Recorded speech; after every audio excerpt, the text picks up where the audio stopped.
Hello everyone.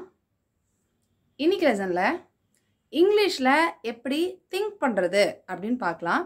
English பேசும்போது நிறைய பேருக்கு இருக்கிற ஒரு ப்ராப்ளம், அவங்க டக்குன்னு ஏதாவது ஒரு ஆன்சர் சொல்லணும் அப்படின்னு நினைக்கும்போது அந்த ஆன்சர் வந்து முதல்ல தமிழ்ல தான் நமக்கு மைண்ட்ல வரும். தமிழ்ல வந்ததுக்கப்புறம் அதை டிரான்ஸ்லேட் பண்ணி இங்கிலீஷ்ல எப்படி வரும், அதுக்கு என்ன வார்த்தை எல்லாம் யோசிச்சுட்டு அதை டிரான்ஸ்லேட் பண்ணி அப்புறமா இங்கிலீஷ்ல சொல்றதுக்கு ட்ரை பண்ணுவாங்க.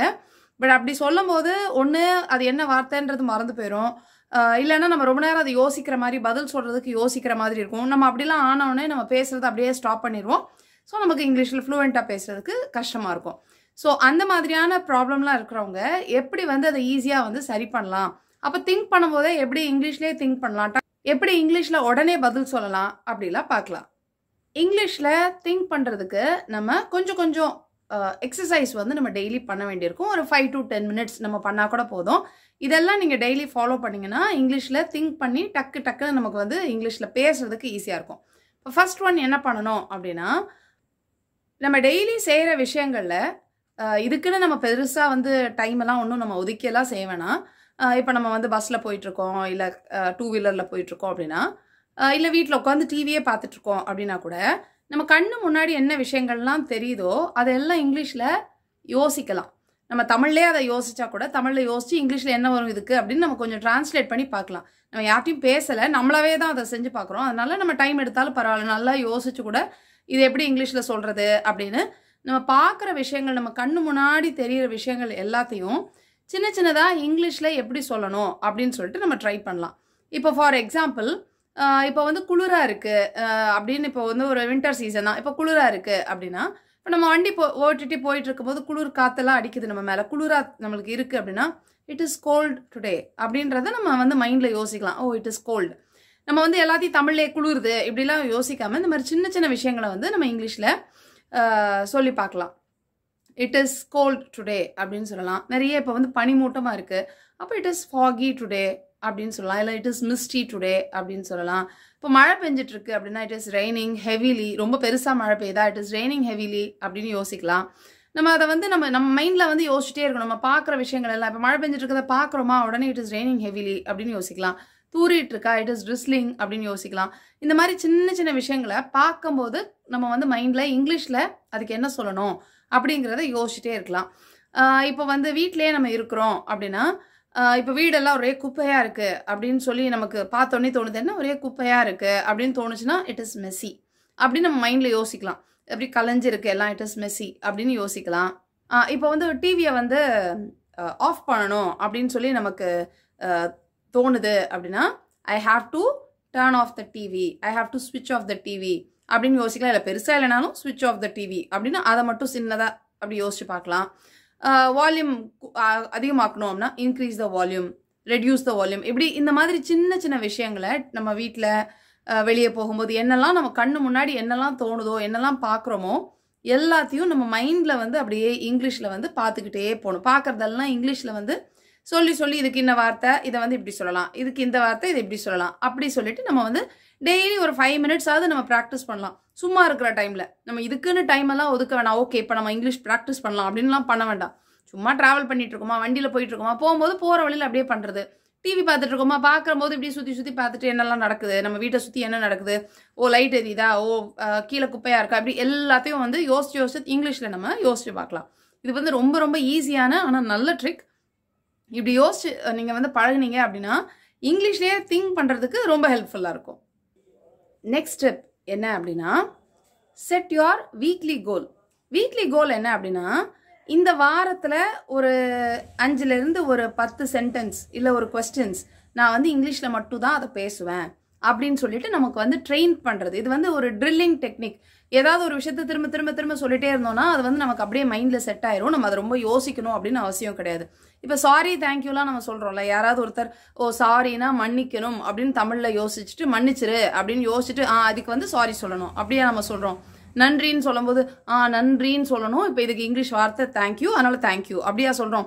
நமக்கு வந்து அது வந்து அப்படியே கேஷுவலாக சாரி தேங்க்யூலாம் டக்குன்னு வந்துடுது. ஏன்னா ரொம்ப நம்ம அதை அடிக்கடி யூஸ் பண்ணி பழகுனதுனால ரொம்ப நம்ம வந்து அது நம்ம மைண்டே வந்து அதை வந்து செட் பண்ணிருச்சு. ஓகே சாரின்னு சொல்லணும் தேங்க்யூன்றதுலாம் அதை வந்து தமிழ்லலாம் நம்ம டிரான்ஸ்லேட்டே பண்ணியிருக்க மாட்டோம், தமிழில் யோசிச்சிருக்கவே மாட்டோம். அப்படி இங்கிலீஷ் வார்த்தையாகவே அது வந்துடும். இதே மாதிரி ஒரு செட் ஆஃப் சென்டென்சஸ் ஒரு வாரத்துக்கு நம்ம செட் பண்ணிக்கலாம். இந்த வாரம் முழுக்க இதை வந்து நான் இங்கிலீஷில் தான் சொல்லுவேன். இப்போ சில பேர் மணி என்ன அப்படின்னு நம்ம கேட்டு பழகுவோம். மணி என்னன்னு சொல்லிட்டு இருப்போம். ஸோ மணி என்ன அப்படின்னு சொல்கிறதுக்கு பதிலாக டைம் என்னன்னு கேட்கலாம். ஸோ டைம்ன்ற அந்த வார்த்தை கொஞ்சம் இங்கிலீஷில் பழகும். அப்படி இல்லைனா வாட்ஸ் த டைம் அப்படின்னு சொல்லிட்டு நம்ம கேட்டலாம். வாட்ஸ் த டைம் அப்படின்னு சொல்லி நம்ம அதை ஒரு ஈஸியாக அது வந்து மணி என்னன்றதை அடிக்கடி நம்ம கேட்போம் பார்த்தீங்களா. ஸோ அது வந்து வாட்ஸ் த டைம் அப்படின்னு சொல்லி நம்ம இந்த வாரத்துக்கு இந்த வாரம் முழுக்கவே மணி என்னன்னு யார்கிட்ட கேட்டாலும் வாட்ஸ் த டைம் தான் கேட்கணும் அப்படின்னு நம்ம மைண்டில் செட் பண்ணிடலாம். அதே மாதிரி நிஜமாவா அப்படின்னு சொல்லி நம்ம அடிக்கடி கேட்போம். நிஜமாவா, கண்டிப்பாக தானே, உனக்கு ஓகே தானே அப்படிலாம் கேட்போம்ல. ஸோ அதுக்கெல்லாம் வந்து நம்ம எப்படி கேட்கலாம்? ஆர் யூ ஷுர் அப்படின்னு கேட்கலாம். ஆர் யூ ஷுர் கேட்கலாம். ஆர் யூ ஓகே அப்படின்னு கேட்கலாம். ஆர் யூ ஷுர் அப்படி கேட்கலாம். ஸோ இந்த are you sure, are you okay அதை வந்து நம்ம ஃபிக்ஸ் பண்ணிக்கலாம். ஓகே, இந்த வாரம் யார்கிட்ட என்ன கேட்டாலும் நிஜமாவா, உனக்கு ஓகே தானா இப்படிலாம் கேட்கறதுக்கு நம்ம கண்டிப்பாக ஆர் யூ ஷுர் கேட்கணும். இல்லைனா ஆர் யூ ஓகே யூஸ் பண்ணணும். இந்த மாதிரி ஒரு சில விஷயங்களை வந்து ஒரு 4-5 வார்த்தைகள் இல்லைனா ஒரு மேக்ஸிமம் 10 வரைக்கும் நம்ம வந்து ஈஸியாக வந்து அதை ப்ராக்டிஸ் பண்ணலாம். ரொம்ப காமனாக நம்ம வீட்டில் நம்ம வந்து என்ன பேசுகிறோம் அப்படின்னு யோசிக்கணும். ஒவ்வொருத்தருக்கும் அது ஒரு மாதிரி இருக்கும். இப்போ டைம் என்னன்றது அடிக்கடி நான்லாம் வந்து அடிக்கடி டைம் கேட்டுட்டு இருப்பேன். டைம் என்ன அப்படின்னு கேட்டுகிட்டே இருக்கும். ஸ்கூல்லலாம் இருக்கிறனால ஸ்டூடெண்ட்ஸே டைம் என்ன, எப்போ அடிக்கிறாங்க, பெல் அடிக்கிற டைம் என்ன, இப்படி அடிக்கடி டைம் பற்றி பேசுகிற மாதிரி இருக்கும். அதனால இப்போ வாட்ஸ் த டைம்ன்றது எனக்கு ரொம்ப யூஸ்ஃபுல்லாக இருக்கிற மாதிரி இருக்கும். பட் அதே மாதிரி உங்களுக்கு எது வந்து யூஸ்ஃபுல்லாக இருக்கும் அப்படின்னு சொல்லிட்டு பாருங்கள். இப்போ வந்து ஒரு ஹோம் மேக்கராக இருக்கீங்க அப்படின்னா நம்ம அடிக்கடி குழந்தைங்க கிட்ட இன்றைக்கி என்ன சாப்பாடுக்கு வேணும் அப்படின்னு கேட்போம். லஞ்ச் என்ன வைக்கலாம் அப்படின்னு கேட்போம். ஸோ அப்போ அதுக்கெல்லாம் என்ன கேட்கலாம்? What's for lunch, easy. What's for lunch அப்படின்னு கேட்கலாம். நீங்களும் குழந்தைங்கிட்டையும் பேசி பழகின மாதிரி இருக்கும். அவங்களும் கற்றுக்குவாங்க, நீங்களும் கற்றுக்குவீங்க. வாட் இஸ் ஃபார் லஞ்ச் அப்படின்னு சொல்லிட்டு கேட்கலாம். இப்போ அதே மாதிரி குழந்தைங்கிட்ட இந்த இடத்த க்ளீன் பண்ணு அப்படின்னு சொல்கிறீங்கன்னு வச்சுக்கோங்களேன். Clean the place, clean your room அப்படி கேட்கலாம். நீ பெட்டை போடு, சரியாக வந்து பெட்டிங் அந்த மேட்ரஸ் எல்லாம் அரேஞ்ச் பண்ணு, படுக்கையை கரெக்டாக சரி பண்ணோம்னா மேக் த பெட். இந்த மாதிரி சின்ன சின்ன விஷயங்கள் வீட்டுக்குள்ளே நம்ம பேசிக்கலாம். இப்போ ஆஃபீஸில் உங்களுக்கு என்ன தேவை இருக்குது அப்படின்னு உங்களுக்கு தெரியும். நீங்கள் எப்படிலாம் பேசுவீங்க ஆஃபீஸில் அப்படின்னு சொல்லிட்டு. ஸோ உங்கள் ஃப்ரெண்ட்ஸ்கிட்ட ஆஃபீஸில் கலீக்ஸ் கிட்ட என்னெல்லாம் பேச வேண்டியிருக்கும், மேனேஜர்கிட்ட என்னெல்லாம் பேச வேண்டியிருக்கும், அந்த மாதிரி நமக்கு ஃப்ரெண்ட்ஸ் கிட்ட என்னெல்லாம் பேச வேண்டியிருக்கும்னு ஒரு கொஞ்சம் யோசிச்சு ஒரு 5 to 6 சென்டென்சஸ் இல்லை மேக்ஸிமம் 10 வரைக்கும்னாலும் நம்ம குட்டியாக இந்த மாதிரி சின்ன விஷயங்களாக கேட்குறதுக்கு எடுத்து வச்சுட்டு அதை வந்து இந்த வாரம் நான் கண்டிப்பாக இதை வந்து இங்கிலீஷில் மட்டும் தான் பேசுவேன்.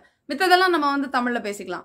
வாட்ஸ் ஃபார் லஞ்சுன்றதை கண்டிப்பாக இங்கிலீஷில் தான் கேட்பேன். நைட்டுக்கு வந்து நைட் என்ன சாப்பாடு வேணும்னு தமிழில் கேட்டுக்கலாம். ஆனால் லஞ்ச் என்ன வேணும்னு கேட்டால் கண்டிப்பாக வாட்ஸ் ஃபார் லஞ்ச் தான் கேட்கணும். ஸோ இந்த மாதிரி மைண்டில் செட் பண்ணிவிட்டு ஒரு 10 ஒரு 5 இல்லை 10 இப்படி கொஞ்சம் கொஞ்சமாக வாரம் நம்ம ப்ராக்டிஸ் பண்ணோன்னா அந்த விஷயம் கண்டிப்பாக நம்ம தமிழில் வந்து யோசிக்கிற மாதிரியே இருக்காது. அதை பற்றி கேட்குறோம் அப்படின்னா ஒரு வாரம் ப்ராக்டிஸ் பண்ணாலே அது நமக்கு நல்ல மைண்டில் ரிஜிஸ்டர் ஆயிடும். டக்குன்னு லஞ்சை பற்றி யோசிச்சாலே வாட்ஸ் ஃபார் லஞ்சுன்றது இன்றைக்கி சமையல் என்னன்னு யோசிச்சு தமிழில் யோசிச்சு நம்ம இங்கிலீஷில் வந்து சொல்கிற மாதிரி இருக்காது. டக்குன்னு வாட்ஸ் ஃபார் லஞ்ச் அப்படின்னு சொல்லி நமக்கு அது வந்து அப்படி கேஷுவலாக வந்துடும். ஸோ இந்த மாதிரி ப்ராக்டிஸ் பண்ணுறது ஒரு நல்ல ப்ராக்டிஸ், ரொம்ப ஈஸியான ப்ராக்டிஸும் கூட. ஸோ நீங்களும் வந்து நிறைய கற்றுக்கிட்ட மாதிரி இருக்கும். இந்த மாதிரி இப்போ வந்து இதை வந்து கற்றுக்கணும்ல முதல்ல. இப்போ வந்து இதுக்கெல்லாம் என்ன இங்கிலீஷில் எப்படி சொல்கிறது அப்படின்னு முதல்ல கற்றுக்கணும். இப்போ வாட்ஸ் ஃபார் லஞ்சுன்றது தெரியணுமே எங்களுக்கு. மத்தியானம் சாப்பாடுக்கு என்ன அப்படின்னு கேட்குறத எப்படி இங்கிலீஷில் கேட்கணுன்றது முதல்ல தெரியணும்ல.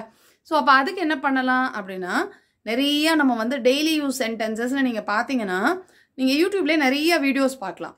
டெய்லி யூஸ் சென்டென்சஸ் இன் இங்கிலீஷ்னு போட்டிங்கன்னா நிறையா வரும். சின்னதாக டெய்லி நம்ம வீட்டில் யூஸ் பண்ணுறது நிறையா சேனல்ஸ் இருக்கும். நம்ம வந்து நேட்டிவ் ஸ்பீக்கர்ஸே வந்து இங்கிலீஷில் சொல்லிக் கொடுப்பாங்க. அந்த மாதிரி நிறைய சேனல்ஸ் இருக்குது டெய்லி யூஸ் சென்டென்சஸ்னு. அது ஒரு வீடியோ எடுத்து அதில் ஒரு 4-5 எடுத்திங்கன்னா கூட போதும். அந்த மாதிரி குட்டியாக நீங்கள் எடுத்து நிறைய ப்ராக்டிஸ் பண்ணலாம். இப்போ நம்ம சேனல்லே கூட ஃப்ளூயன்சி ட்ரைனிங்னு ஒரு பிளேலிஸ்ட்டே இருக்கும். அதுலேயே நம்ம நிறையா வீடியோஸ் இருக்குது. மோர் தென் 1000 வீடியோஸ் நமக்கு வந்து இந்த நம்ம சேனலில் மட்டுமே இருக்கும். ஸோ நீங்கள் வந்து டெய்லி யூஸ் சென்டென்ஸ்ன்னு பார்த்தீங்கன்னா ரொம்ப ஈஸியாக கிடைக்கும். கூகுளில் போய் சர்ச் பண்ணிங்கன்னா கூட கிடைக்கும். இப்போ அதே மாதிரி ஏஐ டூல்ஸ் இருக்குது நிறையா. இன்னொரு ஈஸி மெத்தட் என்னென்னா இப்போ நம்ம வந்து என்ன பண்ணலாம்னா ஏஐ டூல்ஸ் நிறையா இருக்குது. சாட் ஜிபிடிலாம் இருக்குது. ஸோ சாட் ஜிபிடி அளவுக்கு யூஸ் பண்ண தெரியலை அப்படின்னு யோசிச்சிங்கன்னா கூட எல்லாருமே வாட்ஸ்அப் யூஸ் பண்ணுவீங்க. வாட்ஸ்அப்பில் வந்து மெட்டா அப்படின்னு சொல்லிட்டு இப்போ ஒரு அப்டேட் வந்திருக்கு. எல்லாருக்கும் ஃபோனில் வந்திருக்கும்னு நினைக்கிறேன். கீழே பார்த்தீங்கன்னா ஒரு சின்னதாக ஒரு கலராக ஒரு ரவுண்டு மாதிரி ஒன்று இருக்குது. அதை கிளிக் பண்ணிங்கன்னா அது மெட்டா ஏஐ அப்படின்னு சொல்லிட்டு காமிக்குது. ஸோ அதில் போயிட்டு நீங்கள் டெய்லி யூஸ் சென்டென்சஸ் அப்படின்னு போடலாம். உங்களுக்கு என்ன வேணுமோ அதை வந்து நீங்கள் கேட்டிங்கன்னா அதுவே உங்களுக்கு எக்ஸாம்பிள் சென்டென்சஸ் கொடுக்கும். அதுலேருந்து நீங்கள் வந்து எடுத்துக்கலாம். ஒரு 10 கொஸ்டின்ஸ் 10 ஆன்சர்ஸ் இப்படிலாம் கொஞ்சம் கொஞ்சமாக போட்டிங்கன்னா கூட அதுவே கூட கொடுக்கும். நீங்கள் அதுலேருந்து கொஞ்சம் கொஞ்சம் ஒரு 2-3 எடுத்து டெய்லி கொஞ்சம் கொஞ்சம் ப்ராக்டிஸ் பண்ணீங்க அப்படின்னா ரொம்ப ஈஸியாக உங்களால் இங்கிலீஷில் திங்க் பண்ண முடியும். முந்திலாம் இங்கிலீஷ் படித்தவங்க ஒரு 20 இயர்ஸ் பேக்லாம் வந்து இங்கிலீஷ் கற்றுக்கிறதுக்கு, இங்கிலீஷ்னு இல்லை எந்த ஒரு லாங்குவேஜுமே கற்றுக்கிறதுக்கு ரொம்ப ரொம்ப கஷ்டமாக இருந்தது. இங்கிலீஷ் கற்றுக்கிறதுக்கும் கொஞ்சம் கஷ்டமாக தான் இருந்தது. ஏன்னா நமக்கு எந்த ஒரு சோர்ஸுமே இல்லை. நம்ம வந்து ஸ்கூலில் போய் பாட புக்கெல்லாம் வச்சு படித்தா மட்டும் தான் உண்டு, வேறு எதுவுமே கிடைக்காது. அப்படியே படித்து ஒரு டிக்ஷனரி ஒவ்வொரு வார்த்தைக்கும் இங்கிலீஷில் அர்த்தம் கண்டுபிடிக்கணும்னா டிக்ஷனரியை ஒவ்வொரு பக்கமாக பார்த்து அதை கண்டுபிடிச்சி, டிக்ஷனரியில் உள்ள வார்த்தை சில நேரம் புரியாது, அது என்னன்னு கண்டுபிடிச்சி, ஸோ அது ரொம்ப கஷ்டமான ஒரு ப்ராசஸாக இருந்தது. பட் இப்போ வந்து அப்படி இல்லை, நிறைய பேர் இங்கிலீஷ் ரொம்ப ஈஸியாக சொல்லி கொடுக்குறாங்க. இங்கிலீஷ் கற்றுக்கிறதுக்கு நிறைய ஆப்ஷன்ஸ் இருக்குது, ஏஐ டூல்ஸ் இருக்குது, நிறைய வீடியோஸ் இருக்குது, ஆப் இருக்குது. ஸோ ரொம்ப ஈஸியாக நம்ம வந்து கற்றுக்கலாம். ஸோ அதை வந்து நம்ம யூஸ் பண்ணிக்கணும். நமக்கு நிறைய அவைலபிள் சோர்ஸ் இருக்குது, அதை வந்து நம்ம யூஸ் பண்ணிக்கிறதெல்லாம் இருக்குது. நம்ம யூஸ் பண்ணிக்கிட்டோம் அப்படின்னா ஒரு 1 or 2 monthsலேயே வந்து நம்ம இங்கிலீஷ் ரொம்ப ரொம்ப நல்லா கற்றுக்கலாம். நிறையா வந்து இங்கிலீஷில் திங்க் பண்ணுறதுக்கு அதாவது கஷ்டமாக இருக்குன்னு தான் நிறைய பேர் சொல்லுவாங்க. தமிழில் டக்குன்னு வருது, அது இங்கிலீஷில் வரல அப்படின்னு. அதெல்லாம் சரி பண்ணுறது தான் இந்த 2 ப்ராக்டிஸ் ரொம்ப உங்களுக்கு ஹெல்ப்ஃபுல்லாக இருக்கும்.